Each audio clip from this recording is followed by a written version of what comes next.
Hey everybody, I have to tell on myself, I'm really embarrassed. A lot of our tools are always and perpetually vulnerable. For about a month after our workshop, our timber framing workshop, it rained and rained and rained. And a lot of things got damaged in that time, and one of those things was our timber framing tools. But one of the things that I've been wanting to do, it's been on my relaxation list for a long time, is to get this framing square looking fantastic. This framing square belonged to my grandpa, and makes me really proud to continue this tool in its third generation. I actually polished this square last summer, and I did not do anything to it after I did that. And would you believe it, it's completely corroded again. Well, it's kind of a combination problem. One, it got left out in the rain a couple of times, not gonna lie about that. But then in the last month or so, our tool bag, where we keep a lot of our timber framing tools, got wet. And so instead of kind of having a surface corrosion on it, it actually has some rust, which makes me really sad.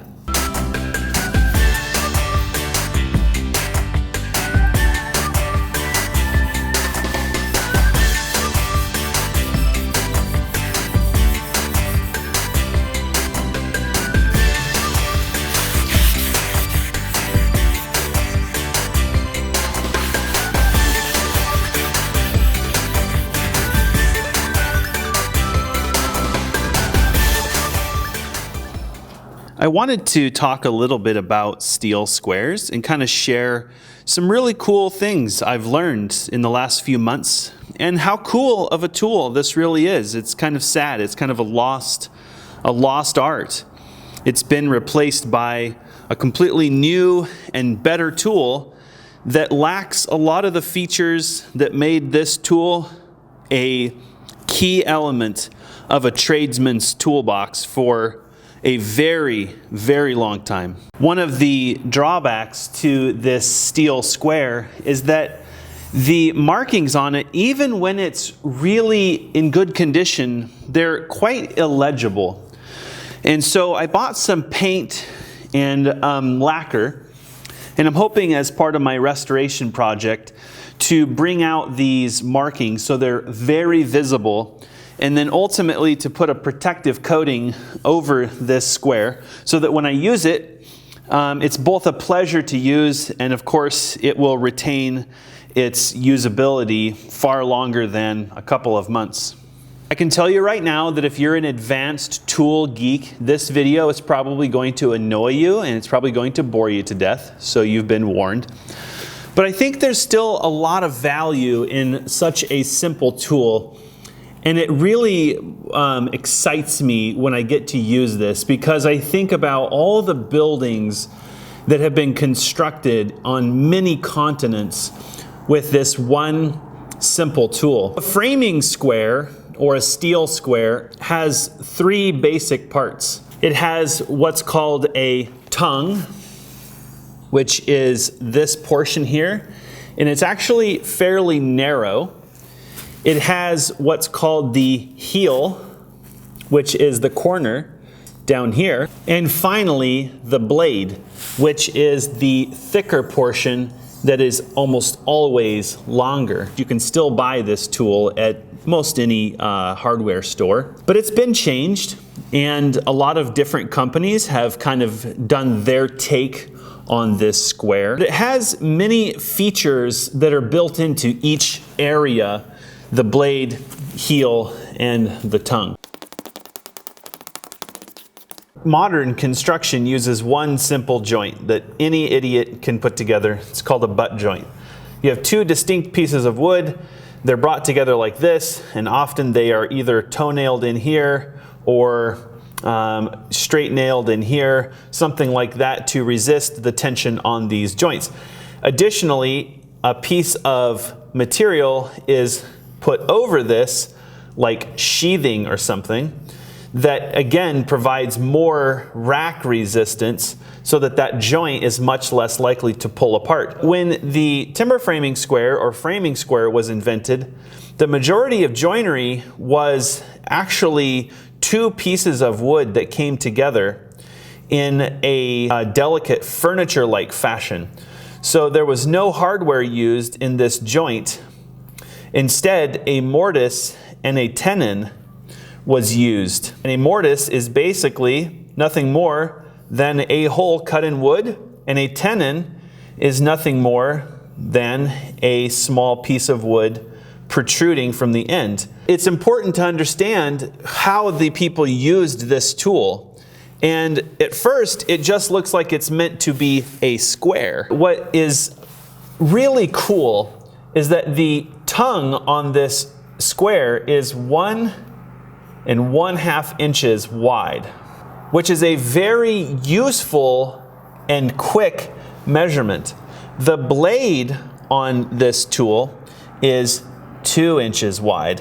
In timber framing specifically, the most common tenon sizes, which is this small guy here, was 1.5 and 2 inch. So it made laying out these joints on these timbers very easy. You didn't have to try to hold a tape measure, for example. You could simply lay your framing square on the tenon, and you could lay your framing square here, and you could simply mark the tenon and then remove the wood around it. You must have heard the camera, huh? Did you hear the camera come out? Are you coming to inspect? Huh? Did you come out here to help teach about framing squares? Now what? We got to get back to the video. We don't have all night to play pets and cutes. Another reality of timber framing is that timber sizes were often very consistent. When possible, they would use very similar timber sizes. For example, this timber is 6 inches. So if we needed a 2-inch tenon in the center of this piece of wood, well, it's simple. We could break it down into 2-inch segments. 2 inches here, a 2-inch tenon in the middle, and 2 inches on the outside. But you can see how quickly a person could take a 6-inch piece of material, make a mark at 2 inches very easily by aligning the edge of the square there, aligning the edge of the square on that line, and simply making one more line. And we know that these two lines here are 2 inches apart. And so a tenon could be easily cut, or the same exact thing is actually true of a mortise. So if you wanted to cut a 2-inch mortise, you could lay it out the same way. Start from the edge, move in 2 inches, move in 2 inches, and you could make the markings for your mortise.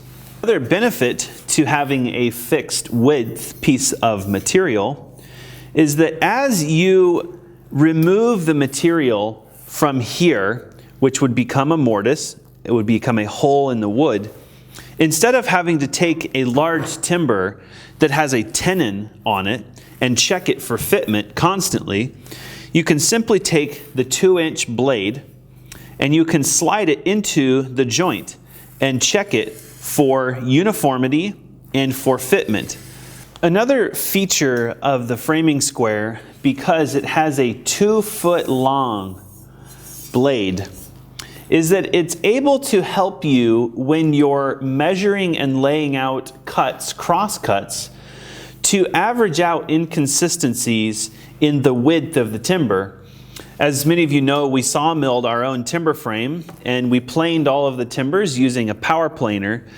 But there's no law that says that the edge of this timber is actually square or straight.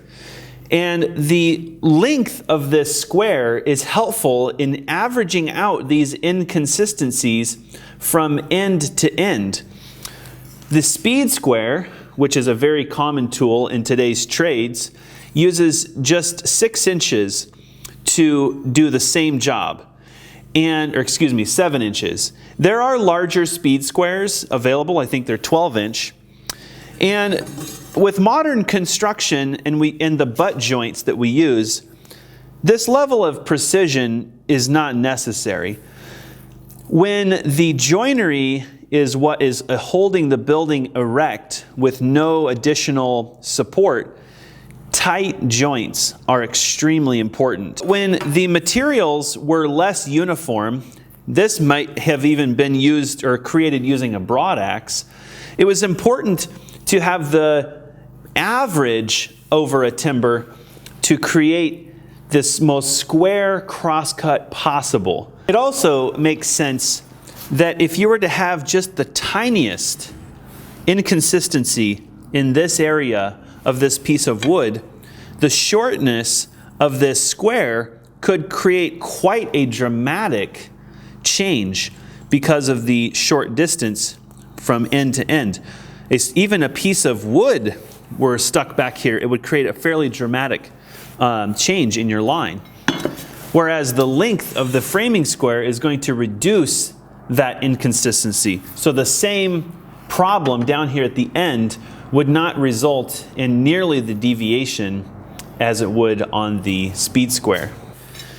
What's interesting is that even today, with roofs specifically, we still refer to the pitch of a roof as its rise and its run. So when you build a roof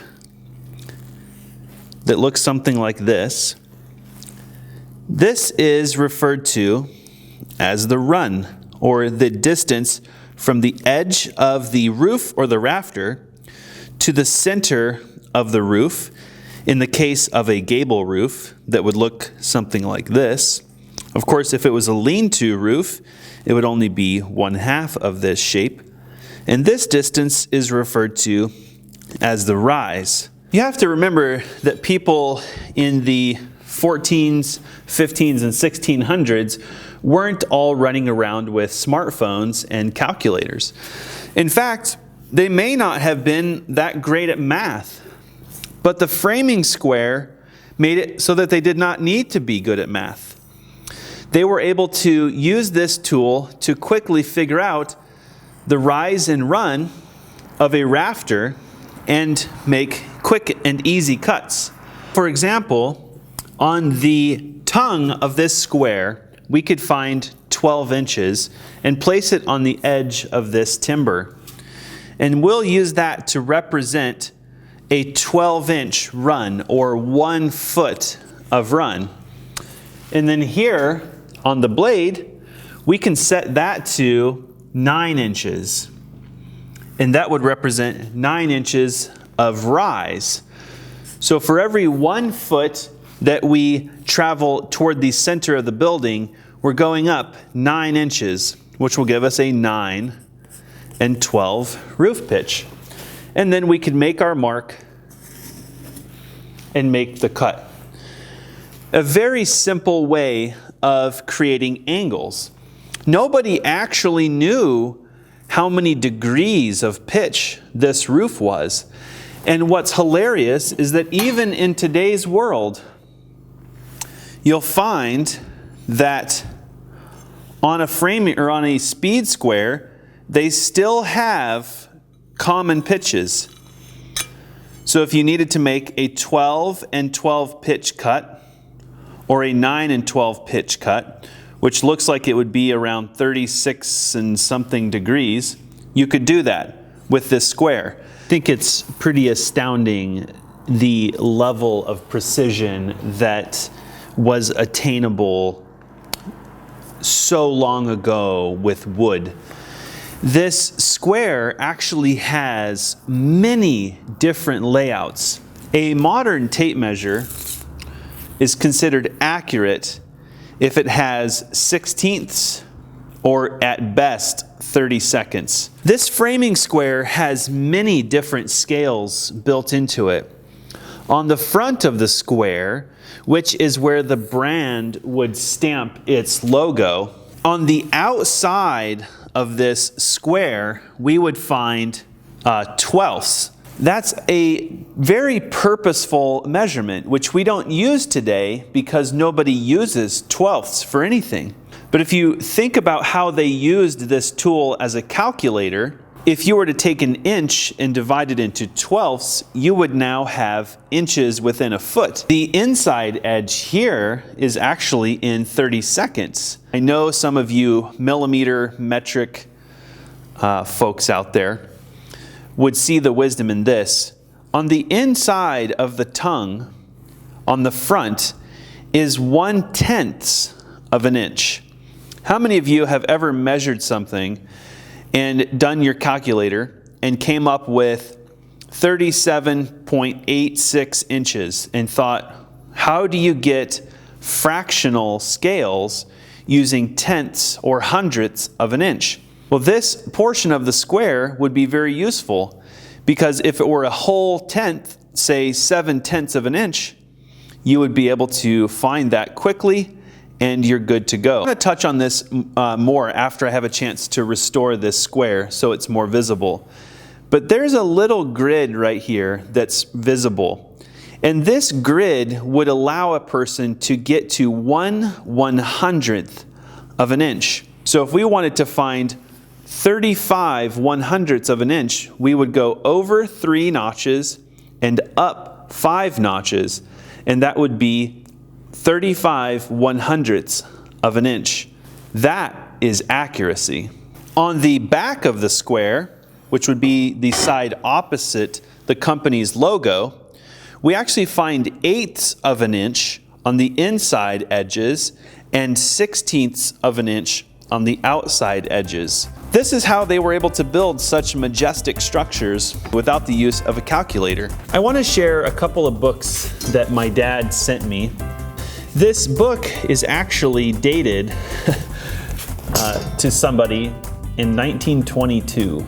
So this book is 95 years old, and it was actually published, according to this, in 1919 by Sears Roebuck. And then there's actually a volume 2 that goes even more in depth. I'm pretty sure that this first edition actually is quite a bit older than those dates, because version 2 or volume 2 that I have is dated 1904.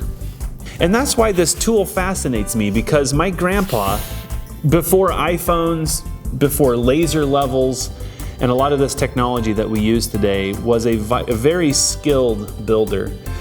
He was actually a shipbuilder in the Navy in World War II in San Francisco. I just would love to see the things that he built. And I know that if he were still alive, I'd hope that he would be proud of the things that Alyssa and I are building together.